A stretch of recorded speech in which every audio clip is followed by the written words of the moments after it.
All right, it's a little bit after 12, so I'll go ahead and get started here. Welcome to the second Microsoft the New webinar. I'm going to be your host again, Ted Brown, Director of Product Management here at Ntiva. Today, we're going to talk about Windows 11 and all the capabilities behind it. But first, before we get into that, I want to do a little recap from last month's seminar or webinar. So anyone that might not have joined that and heard about it, there are some Microsoft price increases that we want to discuss to make sure people are aware of this. So we covered this in great detail on the last webinar we had, but also make sure if anyone hasn't taken advantage of this, there are some price increases that potentially will take place in starting March 1st for the 6 main SKUs that people use for Microsoft 365. So Microsoft Business Basic, Microsoft Business Premium, Microsoft E3, Office E365 E1, Office 365 E3, and Office 365 E5. They all have price increases that start when your subscription renews after the March 1st date. So you can see here on the right side, there are some price comparisons of what you potentially are paying today for these licensed SKUs. So let's say E3, for Microsoft E3, you're paying $20. If this renews after March 1st, it will renew at $23. There's a price promotion going on right now where you can actually lock in your price at the $20 for the next year, but we need to take advantage of that before the 28th of February. So it's just in a handful of days. We need to make sure this is done by Monday. So if you want to talk to your account manager, we can get you a quote and get this all set. We have a pretty streamlined process to make this happen. So if you need to take advantage of these price promos, please give us a call. Let's go help you out so these price increases will not take place till 2023. So please contact your account manager if you have any questions. Also with this, if you have any questions regarding Microsoft prices, I will take Q&A with that as well as anything with Windows 11 after this webinar. So feel free to ask me any questions with the price increases with Microsoft. So let's get started. So Windows 11, today, here's the agenda. We're going to cover why Windows 11 is more productive, the collaboration aspect of Windows 11, how much more secure it is than Windows 10 or other operating systems Microsoft has put out there in the past, as well how it's more consistent than they're used to Windows 10s, the consistency of it for the end users, as well as IT of how they actually manage it on the back end. A little housekeeping when we get started. So any questions, please use the Q&A section of the webinar. I'll go ahead and watching that throughout this webinar event, but we'll go ahead and answer all the questions at the end. And again, please, if you have questions about Windows 11, as well as the Microsoft price increases, please feel free to ask away. Happy to stay here as long as possible, make sure all your questions get answered. So for some key terms, I want to make sure that we're all aware of as we talk about some security aspects of Windows 11. There's 3 main pieces in here I just want to kind of throw a little bit more light on. So we have TPM. What is TPM? TPM is what's called the Trusted Platform Module. Now, this is not new to Windows 11, but it's more of an enhancement of the capabilities of what Windows 11 is able to do with the TPM 2.0 module. The purpose of this module is it actually helps protect encryption keys, user credentials, as well as other sensitive data behind the hardware barriers, so making sure that it is the person accessing the machine at the same time, as well as encrypting in the passwords you have they're using to access the machine. So really making it more secure in that fashion. The other one is the VBS, Virtual Based Security. Now, this was what kind of runs on top of a hypervisor. So this is what actually uses to separate the OS from the hardware barrier and really able to keep the guest operating systems apart from that to create what's a key term, isolation, to make sure that everything is isolated from the hardware barrier.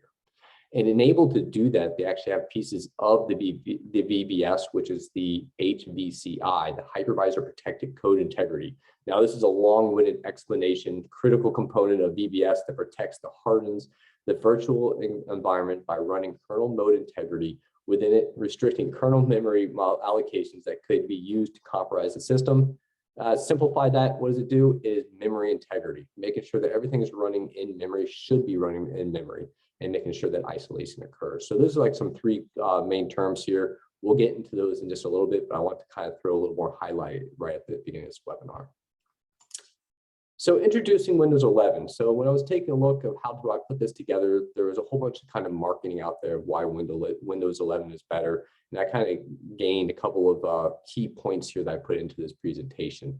So these are actually from Microsoft. So Windows 11 was built to empower employees and teams and focus on what's important, getting the job done, efficiently communicating, collaborative. What does that mean? So I really feel when I'm taking a look at this, how I'm using Windows 11, what they're trying to do is kind of make sure that you understand the Teams aspect of Windows 11, how Teams is now integrated and embedded into the operating system and allows some easy functionality of sharing different applications within a Teams meeting and making collaboration a little bit easier than before with Windows 10. The next one is Windows 11 is smart about how to achieve these goals and how important for the hybrid work style. Now, I find with this one, it's more of the easy ability to transition from a PC based going to a tablet. You can have the experience of your Windows 11 follow you with kind of wherever you go, be able to log into a different Windows 11 machine and have your profile kind of follow you around. So make it easy to kind of go work at the office, work at home, pick up a tablet and go off, but still have the same functionality that you used to and depend on. So there's really no learning curve from going from one type of PC to another. The next one here is the Windows 11's evolution of a Windows 10. And it's true, it's an evolution. It's not a rebranding or a complete rebuild. It's really more of an evolution of Windows 10. So that's why it's more consistent and people know how to use it. It does have a different look at the beginning of it. The first time I turned on the Windows 11, and you probably shouldn't say this during a Windows webinar, is I thought it looked like a Mac. It had a nice, fresh, clean look that people are used to seeing in the Mac environment. In fact, I actually called my counterpart here at Ntiva, Ben Grenier. Highly recommend you check him out. He is he's the director of Apple Technology at Ntiva. He hosts a webinar here. Great information you can gain on Macs if you want to actually take part in it. But I called him up and go, hey, I just boot this up. It looks like I'm looking at a Mac OS. It has the taskbar right in the middle. If you actually seen a Mac, it kind of feels the same way. But it is a nice clean look, and it was actually really easy to get used to, even though it had that difference appeal that I'm used to with the Windows operating system. The next piece here I had in bold on the right side is the security aspect of a Windows 11.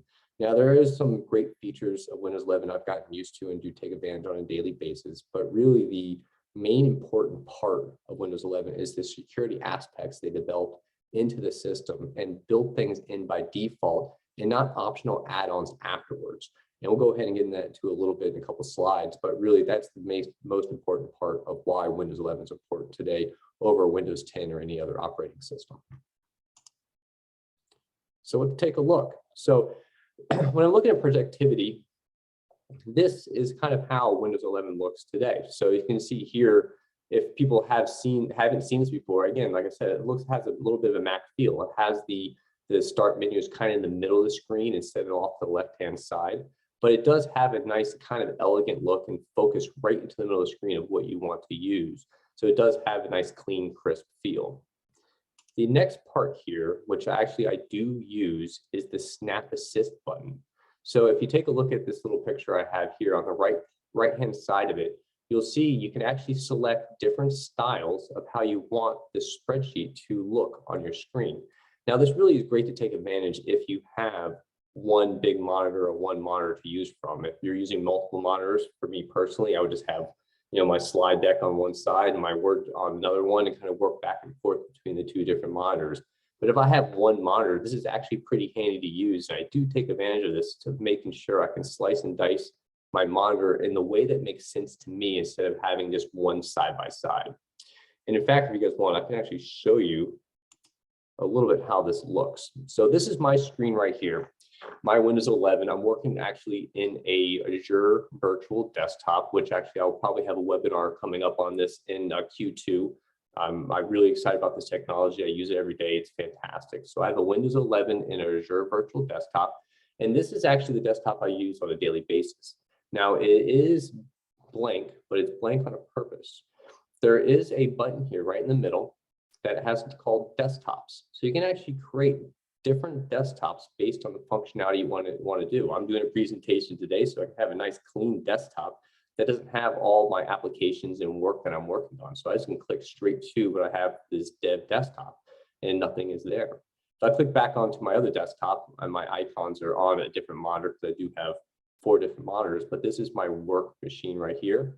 And I can click back in to the desktops and select a different desktop. So I do find it nice in a presentation mode we can kind of go back and forth and not have to worry about hiding all the different applications when you're working diligently right to the last minute of your presentation. And you jump into it and you click on the desktop and off you go, and you have a clean desktop. You're not worried about what might be up there.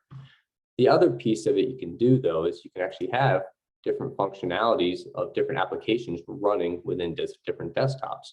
So I have this Word document I put up here. Hello, everybody. So this has the capability of just having this one application running in this desktop.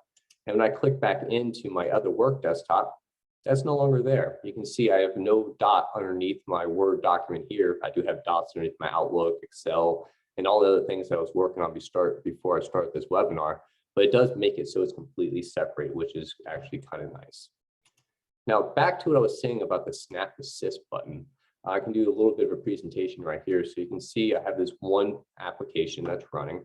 And say if I want to do like a comparison between, I don't know, a couple of different applications, I want to have it split in 4 ways, I can actually drag it up to the right part of my screen. And you can see it kind of grays it out and drop it in there. When I drop it in there, I can pick different applications I'm running. I happen to be running another browser session here of Windows 11 and bring it in here. I have a couple other ones I could have dropped them in, or I can even just minimize it out, bring it halfway to the screen, and then pick it up. So it kind of goes back and forth. Now, some of this functionality was in Windows 10, but not the ability to really slice and dice it. So it really kind of makes it nice where you can move it across, easy to focus on. I do take advantage of that quite often. So that's Snap Assist. The other piece in here that they go into is widgets. Now, I'm not a huge fan of widgets. I don't use them that often, but I do know a lot of people that do. Basically, it allows for that personalization aspect of what you want to have within your operating system, what's important to you. So you can have it show your, what's the latest weather going on, what's the latest, Amazon stock trading going on. So you can really kind of put in there sporting events. So I have a couple just for a testing purpose to show you of what that might look like. So you have here, I'm going to go to my main desktop, because I do have it on the main desktop. And so you have your widgets. And so I can click on my widgets, and I have here what I have as a date, as the weather, if you happen to be in Seattle. I'm not personally in Seattle, but that's what it would be if it was in Seattle. And you have your stock trade, your Premier League, or whatever you want to have, so you can make this more personal to you. And the great part is this will follow you around to whatever Windows 11 machines that you're signing up for. So if I have another Windows 11 machine, sign into it, it will have the same look and feel of the widgets that I'm using today. Now, granted, like I said, I don't use it too much, but I do know people that do. It is a nice little advantage that could take place. This has been in some other OSs, but they really more kind of elaborate on it and making it easier to use. Now, this next piece, which I actually think is a great piece of Windows 11, is the integrated voice typing. So it actually has built-in dictating software to be able to speak right to your Word document, your Outlook document, without having to buy a third-party product such as Dragon Dictation, which is a fantastic product. But this kind of makes it null and void. You don't have to go and buy something like that because it's built into the operating system. There's a key part down here at the bottom of the screen that the dictation will not work if your computer doesn't have a microphone. So it has to have a microphone for this dictating software to pick up your voice. But if it does, and you have Windows 11, you're set to go to use it if it makes sense for you to use it.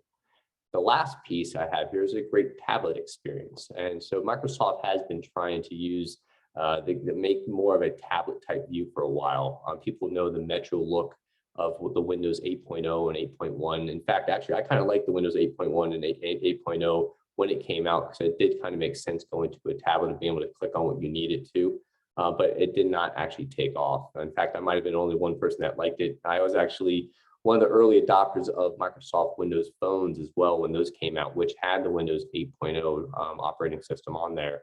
That made it easy to go back and forth between Microsoft 365 and other Word documents, but unfortunately, it really didn't get much of people developing applications to it and went by the wayside. So no longer using the Windows Phone aspect of it. But the Windows 11 does do a great job with making the transition from a PC base, a laptop base, and going over to a tablet experience. So you can really kind of undock your PC, or if it's a tablet of maybe a Surface, pull it right off there, and you can go in and start working just as you were on the laptop itself. So it's a nice seamless transition.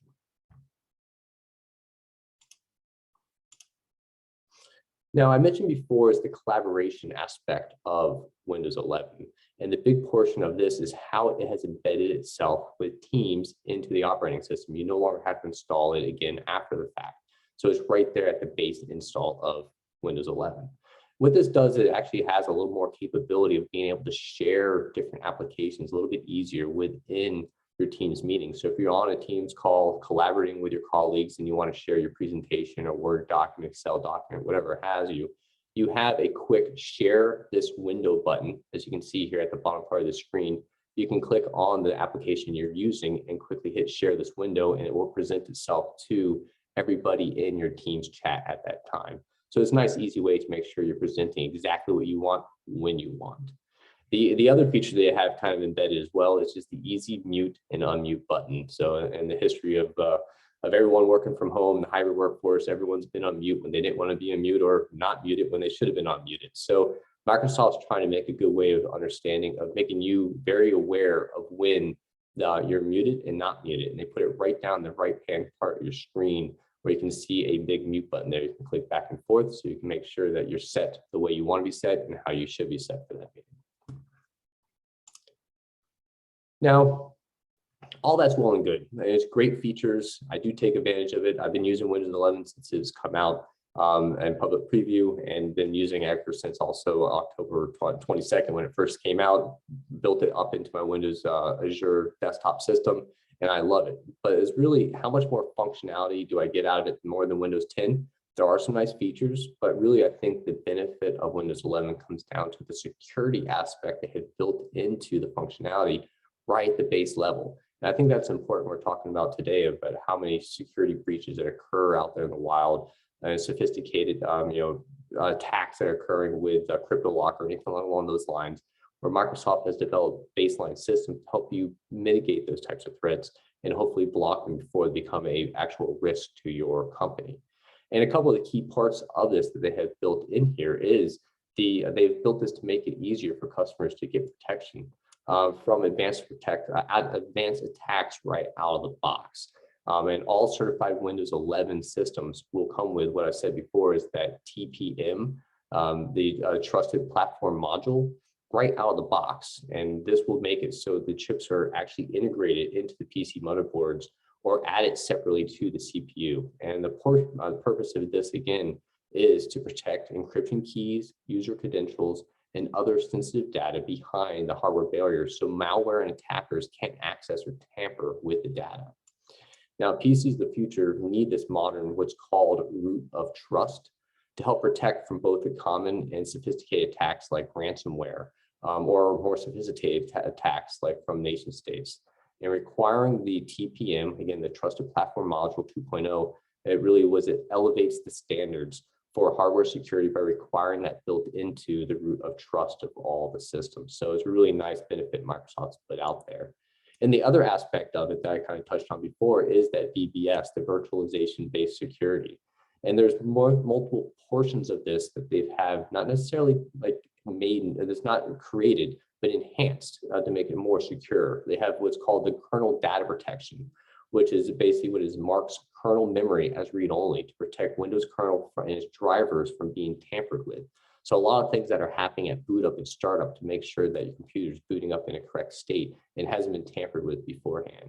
And they have the memory integrity, that long-winded explanation I gave of the HVCI. Basically, it's the memory integrity to make sure that everything's running in memory should be running in memory.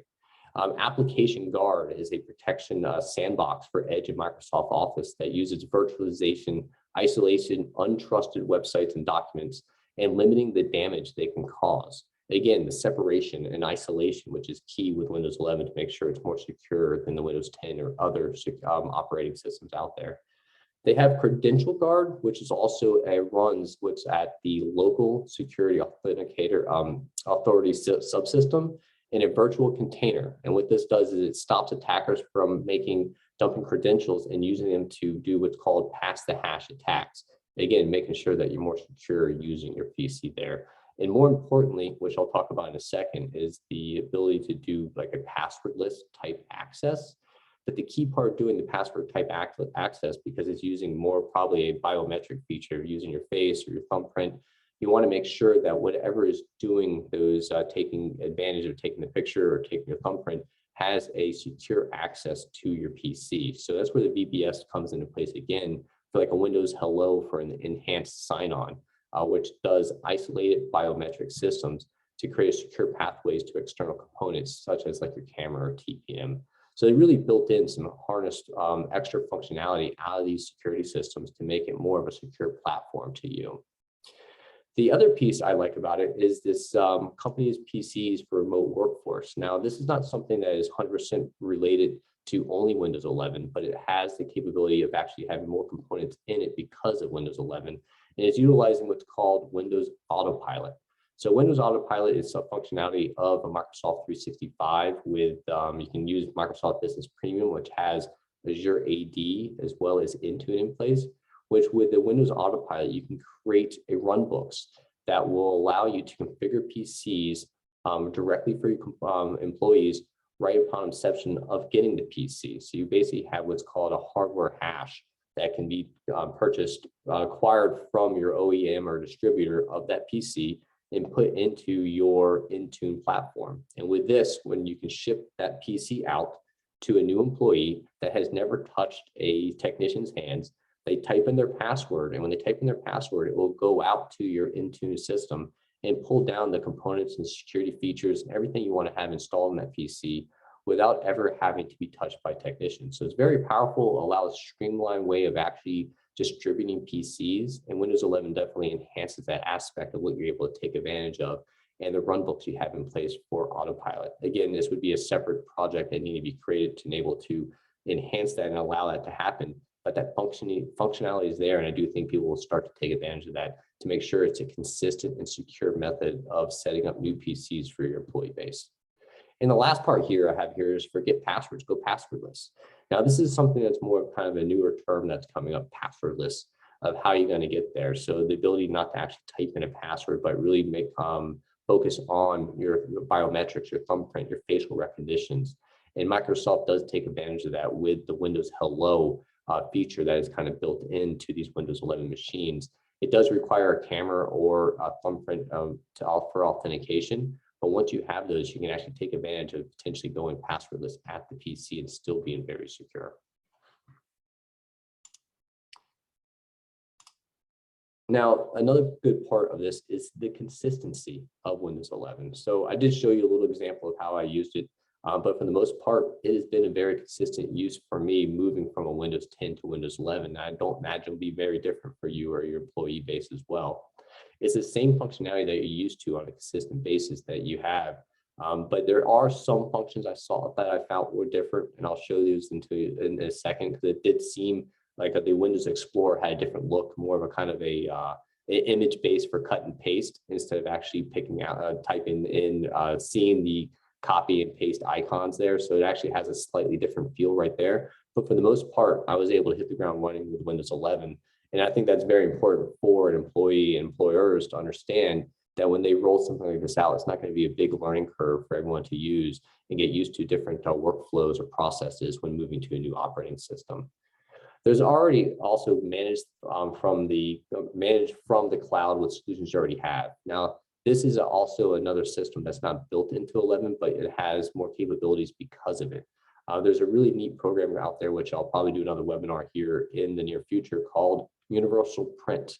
With Universal Print, you do have the capability of actually no longer having print drivers and a print server physically at your office. You can actually have this all embedded into Windows Azure with what's called Universal Print. So actually a person will sign in to their computer, and based on their policies, will actually get the acquired printers they're able to see right from Azure using Azure Print, and they don't have to worry about using print drivers anymore. And from there, they can do all their printing. So it really takes out that one aspect of having to manage your printers remotely, which is very nice. And the other key part about this is for consistency is the applications that you're running on today for your business line of applications. With Windows 11, they do say I think it was a 97 or 98% of all applications that work on Windows 10 will work on Windows 11. Now, I personally haven't tested that, but I have not come across an application that had not worked just as good, or if not better, than it did on Windows 10, which is very important when you're moving to a new operating system. With that said, though, I still believe the same plan to get to a new operating system maintains the same. The consistent way to get there is the same way. You still need to plan accordingly how you're going to roll this out to your organization. The first step of the process is gathering the information necessary of the current fleet that you have for your laptops or PCs to make sure that they actually meet the minimal credentials, minimal thresholds for Windows 11. Now, with all these other security features they put in place, especially with making it so the TPM 2.0 module is a mandatory aspect, not all older PCs and CPUs can take advantage of that. So there are some analysis that needs to take place to make sure that the Windows 11 can be upgraded, or the Windows 10 can be upgraded to Windows 11, or you can install new on Windows 11 as well with the current hardware structure you have. So that's the big planning piece of this.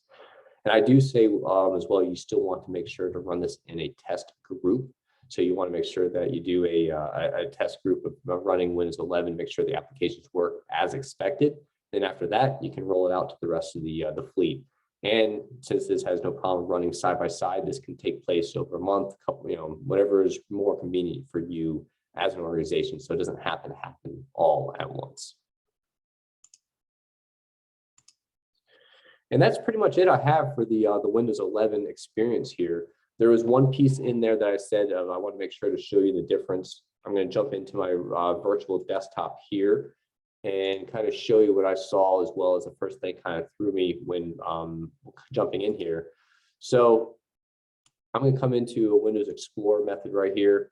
And what I saw is for kind of renaming and take a look at things. So if I right click, I no longer have that whole copy paste that you might be used to seeing right here in the Explorer window. So, but you do have the icons. We have your copy, you have your cut, your copy, your rename, and your share right here, delete.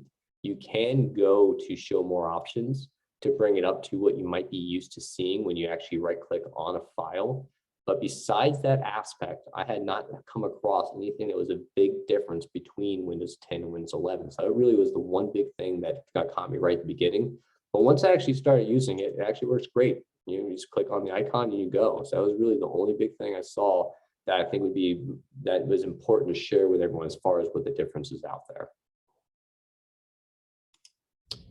And that's all I have for you guys today about Windows 11. Does anyone have any questions or concerns or anything else they want to go with Windows 11? Please throw it into the Q&A section, as well as if you have any questions with the Microsoft price increases starting March 1st, please use this opportunity to ask away.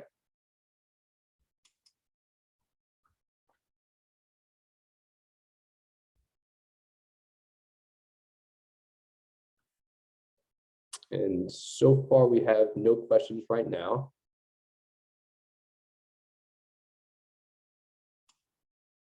And I'll definitely be able to hang here for just a little bit in case somebody does. But if not, I really appreciate everyone joining this webinar today and going through the experience of Windows 11. I definitely recommend it and take a look and see if it makes sense for you and your business. We will be having another Microsoft and you webinar next month. We'll be going over some Outlook tips and tricks.